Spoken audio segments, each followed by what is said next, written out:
നമസ്കാരം. മലയാളി വാർത്തയിലേക്ക് സ്വാഗതം. തദ്ദേശ തെരഞ്ഞെടുപ്പിലെ തോൽവി CPM പ്രവർത്തകരെ വെറുപിടിപ്പിക്കുകയാണ്. ഒരു തരത്തിലും UDFന്റെ വിജയത്തെ അംഗീകരിക്കാൻ അവർ തയ്യാറാകുന്നില്ല. പലയിടത്തും UDF കോൺഗ്രസ് പ്രവർത്തകരെ തെരഞ്ഞുപിടിച്ച് ആക്രമിക്കുന്ന രീതിയാണ് ഇപ്പോൾ CPMകാർ പുറത്തെടുത്തിരിക്കുന്നത്. നമ്മൾ കഴിഞ്ഞ ദിവസം ഈ തദ്ദേശ തെരഞ്ഞെടുപ്പിന്റെ റിസൾട്ട് വന്നതിന് ശേഷം ഏകദേശം ഒരു വൈകിട്ടോടുകൂടി കണ്ണൂർ പാനൂരിൽ നടന്ന ആക്രമണത്തിന്റെ വിവരങ്ങൾ പുറത്തുവിട്ടിരുന്നു. എന്നാൽ ഇന്നിപ്പോൾ നേരം വെളുക്കുമ്പോൾ പുറത്തേക്ക് വരുന്നത് വ്യാപകമായി പലയിടത്തും ആക്രമണം നടന്നതിന്റെ കൂടുതൽ വിവരങ്ങളാണ്. നിന്നെയൊക്കെ ഭരിപ്പിക്കാമെടാ എന്ന് പറഞ്ഞുകൊണ്ട് വടിവാളും വീശിയായിരുന്നു CPM പ്രവർത്തകർ പലയിടത്തും അഴിഞ്ഞാടിയത്. വടകര ഏറാമല പഞ്ചായത്തിൽ കോൺഗ്രസ് പ്രവർത്തകർ സ്ഥാപിച്ച ഇന്ദിരാഗാന്ധിയുടെ പ്രതിമയ്ക്ക് നേരെയുണ്ടായ ബോംബേറിൽ പ്രതിമയുടെ കൈകൾ തകർന്നു. കോൺഗ്രസ് ഓഫീസായ ഇന്ദിരാഭവന്റെ കെട്ടിട ഭാഗങ്ങളും തകർത്തു. ജനകീയ മുന്നണി സ്ഥാനാർത്ഥി ഇവിടെ 3-ാം വാർഡിൽ 9 വോട്ടിന് ജയിച്ചിരുന്നു. LDF സ്ഥാനാർത്ഥിയുടെ അപരൻ 30-ലേറെ വോട്ട് പിടിച്ചിരുന്നു. ഇതാണ് ആക്രമണത്തിനുള്ള പ്രകോപനമെന്നാണ് പോലീസും പറയുന്നത്. പോലീസ് പലയിടത്തും, അതായത് ആക്രമണ സാധ്യതയുള്ള പലയിടങ്ങളിലും പോലീസ് കനത്ത സുരക്ഷ ഒരുക്കിയിരുന്നു. കാസർഗോഡ് ബേഡകത്ത് UDF ആഹ്ലാദ പ്രകടനത്തിനിടയിൽ ആക്രമണവുമായി CPM പ്രവർത്തകർ അഴിഞ്ഞാടി. കോൺഗ്രസ് പ്രവർത്തകർക്ക് നേരെ CPM പ്രവർത്തകരുടെ വലിയ ആക്രമണവും മർദ്ദനവും ഉണ്ടായി. തടയാൻ ശ്രമിച്ച പോലീസുകാർക്കും പരിക്കേറ്റിട്ടുണ്ട്.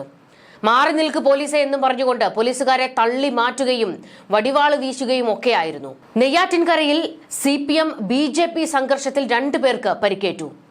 കൊല്ലയിൽ പഞ്ചായത്തിൽ BJPയുടെ വിജയാഹ്ലാദ പ്രകടനത്തിനിടെയായിരുന്നു സംഘർഷമുണ്ടായത്. ഒരു സംഘം CPM DYFI പ്രവർത്തകർ BJP പ്രവർത്തകരെ ആക്രമിക്കുകയായിരുന്നുവെന്ന് BJP ആരോപിക്കുന്നു. അനീഷ് മണികണ്ഠൻ എന്ന 2 BJP പ്രവർത്തകർക്കാണ് പരിക്കേറ്റത്. മഞ്ചവിളാകം മുട്ടക്കാവത്ത് വെച്ചായിരുന്നു സംഘർഷമുണ്ടായത്. ഇതിനിടെ തെരഞ്ഞെടുപ്പ് വിജയാഹ്ലാദത്തിനിടെ സ്കൂട്ടർ പൊട്ടിത്തെറിച്ചുണ്ടായ അപകടത്തിൽ കോഴിക്കോട് ബാലുശ്ശേരി മരത്തുംപടിയിൽ ഒരാള് മരിച്ചിട്ടുണ്ട്. കോൺഗ്രസ് പ്രവർത്തകനായ ബാലുശ്ശേരി വട്ടോളി ബസാർ സ്വദേശി സന്ദീപാണ് മരിച്ചത്. പരിക്കേറ്റ 2ാമത്തെയാളുടെ നില അതീവ ഗുരുതരമാണ്. UDF സ്ഥാനാർത്ഥി ദേവാനന്ദിന്റെ വിജയാഘോഷത്തിനിടെയായിരുന്നു അപകടമുണ്ടായത്. ഗുരുതരമായി പരിക്കേറ്റ 2 പേരെ മെഡിക്കൽ കോളേജിലേക്ക് മാറ്റിയിരുന്നു. ഇതിലൊരാൾ മരിക്കുകയായിരുന്നു. സ്കൂട്ടറിനകത്ത് വിജയാഘോഷത്തിനുള്ള പടക്കങ്ങൾ സൂക്ഷിച്ചതായാണ് വിവരം. തദ്ദേശ തെരഞ്ഞെടുപ്പിന്റെ ഫലം പ്രഖ്യാപിച്ചതോടെ കണ്ണൂരിൽ വിവിധയിടങ്ങളിലാണ് സംഘർഷമുണ്ടായത്. കണ്ണൂരിലെ പാനൂരിലും ന്യൂനം പറമ്പിലും മലപ്പട്ടത്തും UDF പ്രകടനത്തിന് നേരെ CPM പ്രവർത്തകരുടെ ആക്രമണമുണ്ടായി. പാനൂരിൽ വീടുകളിൽ കയറി CPM പ്രവർത്തകർ വടിവാള് കൊണ്ട് ആക്രമണം അഴിച്ചുവിടുകയായിരുന്നു.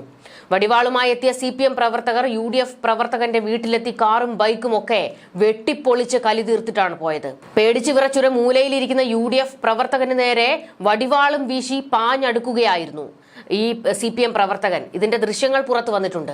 പലയിടത്തും UDFന്റെ പ്രകടനത്തിന് നേരെ കല്ലേറും സ്ഫോടക വസ്തുക്കളും എറിഞ്ഞിട്ടുണ്ട്. CPM പാർട്ടി കൊടികൊണ്ട് മുഖം മൂടിയാണ് അക്രമികൾ എത്തിയത്. ശനിയാഴ്ച വൈകിട്ടോടുകൂടിയായിരുന്നു, ഏകദേശം ഒരു 5 മണിയോടെയാണ് കണ്ണൂരിൽ അക്രമ സംഭവങ്ങൾ അരങ്ങേറി തുടങ്ങിയത്. 25 വർഷത്തിന് ശേഷം കുന്നോത്തുപറമ്പ് പഞ്ചായത്ത് UDF പിടിച്ചെടുത്തിരുന്നു. 11 സീറ്റുകളാണ് UDF നേടിയത്. ഇതിന്റെ വിജയാഘോഷം വലിയ രീതിയിലായിരുന്നു UDF കൊണ്ടാടിയത്. ഇതിനിടയിലാണ് ആക്രമണം ഉണ്ടായത്. UDF പ്രവർത്തകർ തിരിഞ്ഞോടിയതോടെ CPM പ്രവർത്തകരെത്തി ജനക്കൂട്ടത്തിന് നേരെ സ്ഫോടക വസ്തു എറിയുകയായിരുന്നു. അതായത് ജനങ്ങളാണല്ലോ തങ്ങൾക്ക് നേരെ കുത്തിയത്, അതിന്റെ ഒരു വിദ്വേഷവും കൂടി ജനങ്ങളോട് തീർക്കുന്ന രീതിയിലേക്ക് സമനില തെറ്റിയിരിക്കുകയാണ് അങ്ങ് കണ്ണൂരിലെ CPM പ്രവർത്തകർക്ക്. ജനങ്ങളെയും വടിവാള് വീശി ഭീഷണിപ്പെടുത്തുന്ന രീതിയായിരുന്നു കണ്ണൂരിലുണ്ടായത്. കലിയടങ്ങാതെ ലീഗിന്റെ ഓഫീസും അടിച്ചു തകർത്തു. പാറാട് നഗരത്തിൽ വൈകിട്ടോട് തുടങ്ങിയ ആക്രമണവും ഭീഷണിയും രാത്രി വരെ തുടർന്നുകൊണ്ടേയിരിക്കുകയായിരുന്നു. സംഘർഷം അവസാനിപ്പിക്കുന്നതിന് പോലീസ് വലിയ രീതിയിൽ പണിപ്പെടേണ്ടി വന്നിട്ടുണ്ട്. അക്രമ സംഭവങ്ങളുടെ പശ്ചാത്തലത്തിൽ പാനൂരിൽ പോലീസ് സുരക്ഷ ശക്തമാക്കിയിട്ടുണ്ട്. ന്യൂനം പറമ്പിൽ സംഘർഷാവസ്ഥ അതിരൂക്ഷമായിരുന്നു. പ്രദേശത്ത് CPMഉം UDF പ്രവർത്തകരും തമ്മിലായിരുന്നു ഏറ്റുമുട്ടിയത്. വലിയൊരു പോലീസ് സംഘത്തെ ഇവിടെയും ഇറക്കി. കല്ലേറിൽ പോലീസ് ബസും വ്യാപാര സ്ഥാപനങ്ങളും തകർന്നിട്ടുണ്ട്. പരിക്കേറ്റവരെ ആശുപത്രിയിലേക്ക് മാറ്റുകയും ചെയ്തിട്ടുണ്ട്. തലശ്ശേരി ഇന്ദിരാഗാന്ധി സഹകരണ ആശുപത്രിയിലാണ് പരിക്കേറ്റവരെ പ്രവേശിപ്പിച്ചത്. കണ്ണൂർ മലപ്പട്ടത്തും CPM അതിക്രമം അഴിച്ചുവിട്ടു. ഇവിടെയും UDF വലിയ പ്രകടനം നടത്തി വരുമ്പോഴായിരുന്നു കയ്യേറ്റമുണ്ടായത്. അതായത് ഈ പ്രകടനം നടത്തി വരുമ്പോൾ ആ പ്രകടനത്തിനിടയിലേക്ക് ഇരച്ചു കയറുകയായിരുന്നു CPM പ്രവർത്തകർ. കാസർഗോഡ് മംഗൽപാടിയിൽ LDF സ്വതന്ത്ര സ്ഥാനാർത്ഥിയെ വീട് കയറി ആക്രമിക്കുന്ന ഒരു സംഭവം ഉണ്ടായിട്ടുണ്ട്. ഉപ്പള ഗേറ്റിലെ സ്ഥാനാർത്ഥി അഷ്റഫ് പച്ചിലമ്പാറയുടെ വീട്ടിലായിരുന്നു ആക്രമണം ഉണ്ടായത്. മുസ്ലിം ലീഗ് പ്രവർത്തകരാണ് ആക്രമണത്തിന് പിന്നിലെന്ന് ആരോപണം ശക്തമാകുന്നു. ആക്രമണത്തിൽ അഷ്റഫിന്റെ ഭാര്യയ്ക്കും മകൾക്കും പരിക്കേറ്റിട്ടുണ്ട്. കോട്ടയം പള്ളിക്കത്തോടിൽ കോൺഗ്രസും കേരള കോൺഗ്രസും തമ്മിൽ സംഘർഷമുണ്ടായി. സഹോദരനുമായി സംഘർഷമുണ്ടാകുന്നത് കണ്ട് പിടിച്ചുമാറ്റാൻ ചെന്നതായിരുന്നു മറ്റൊരാൾ. ഇയാളുടെ സഹോദരൻ കേരള കോൺഗ്രസ് M മണ്ഡലം പ്രസിഡന്റാണ്. കോട്ടയത്ത് ആഹ്ലാദ പ്രകടനത്തിനിടെയുണ്ടായ സംഘർഷത്തിൽ ഒരാൾ കുഴഞ്ഞു വീണ് മരിച്ചിട്ടുണ്ട്. പള്ളിക്കത്തോട് സ്വദേശി ജോൺ P. തോമസ് ആണ് മരിച്ചത്. പള്ളിക്കത്തോട് കോൺഗ്രസും കേരള കോൺഗ്രസും M തമ്മിലായിരുന്നു സംഘർഷമുണ്ടായത്.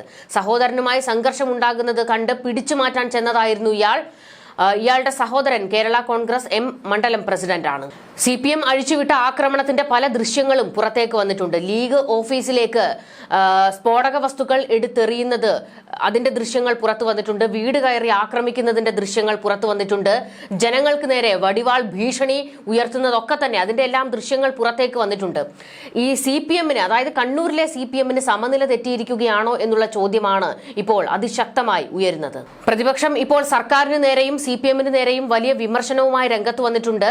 ആയുധവുമായി കോൺഗ്രസിനെയും UDFനെയും തോൽപ്പിക്കാമെന്ന് CPM കരുതേണ്ട എന്നും അണികളോട് ആയുധം താഴെ വയ്ക്കാൻ മുഖ്യമന്ത്രി പിണറായി വിജയൻ പറയണമെന്നും പ്രതിപക്ഷ നേതാവ് VD സതീശൻ പൊട്ടിത്തെറിക്കുകയായിരുന്നു. ഇനിയും ഞങ്ങളുടെ പ്രവർത്തകരെ ആക്രമിച്ചാൽ തിരിച്ചടിക്കും, കണ്ടുകൊണ്ട് നിൽക്കില്ല ഞങ്ങൾ. കുറ്റവാളികൾക്കെതിരെ പോലീസ് നടപടിയെടുത്തേ മതിയാകൂ എന്നും സതീശൻ കട്ടായം പറഞ്ഞു. തിരഞ്ഞെടുപ്പിൽ പരാജയപ്പെട്ട CPM വ്യാപകമായി ആക്രമണം അഴിച്ചുവിടുകയാണ്. ഈ സമനില തെറ്റിയ കൂട്ടത്തെ ഒന്നെങ്കിൽ മുഖ്യമന്ത്രി നിലയ്ക്ക് നിർത്തണം, അല്ലെങ്കിൽ നാട്ടുകാർ നിലയ്ക്ക് നിർത്തുന്ന ഒരു സാഹചര്യം ഉണ്ടാകുമെന്നും പ്രതിപക്ഷം പറഞ്ഞു. മുഖ്യമന്ത്രിയുടെ മണ്ഡലത്തിൽ ഉൾപ്പെടെ CPMകാർ ആക്രമണം അഴിച്ചുവിട്ടിട്ടുണ്ട്. ന്യൂസ് ഡെസ്ക് മലയാളി വാർത്ത.